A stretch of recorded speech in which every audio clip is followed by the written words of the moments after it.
என்ன சொன்னாங்கன்னு சொல்லுங்கள்.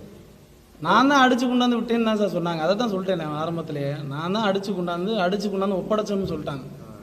தெரியும். நீங்களே வீடியோ எடுப்பீங்களா? இல்லை அதான் அது தெரியும். நாங்கள் எல்லார்ட்டையும் சொல்லியாச்சு. என்ன நடந்துச்சுன்னு கேட்டாங்க. யார் அந்த பையனை ஸ்டேஷன் கூப்பிட்டு வந்தான்னு கேட்டாங்க.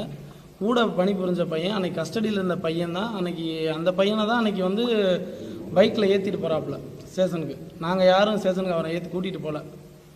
அந்த அம்மா போக முடியலன்னு சொன்னால கூட்டி போய் விட்டாங்க. அவ்வளோதான். ஸ்டேஷனை காட்டுங்கன்னு சொன்னப்போ அங்கே டிரைவர் ஒருத்தர் வண்டி எடுத்துகிட்டு போகிறாரு. அவரை ஏற்றுறதுக்கு நாங்கள் பைக் எடுத்துகிட்டு போகிறோம். அவ்வளோதான். மற்றபடி இது எதுவுமே அவங்க திருப்பணம் காவல் நிலையத்தில் நான் ஃபுட்டேஜை செக் பண்ணிவிட்டு நாங்கள் விசாரித்து சொல்கிறேன்னு அங்கே இருந்த சார்பு ஆய்வாளரும் சொல்லிட்டாங்க. நாங்கள் ஃபுட்டேஜை செக் பண்ணணும், வீடியோ ஆராயாமல் நாங்கள் எந்த நடவடிக்கை எடுக்க முடியாமல் அப்படின்னு சொல்லிட்டாங்க. சரிங்க சார்ட்டு நாங்கள் கிளம்பி வந்துட்டோம். அதுக்கப்புறம் என்ன நடந்துச்சு எங்களுக்கு தெரியும்.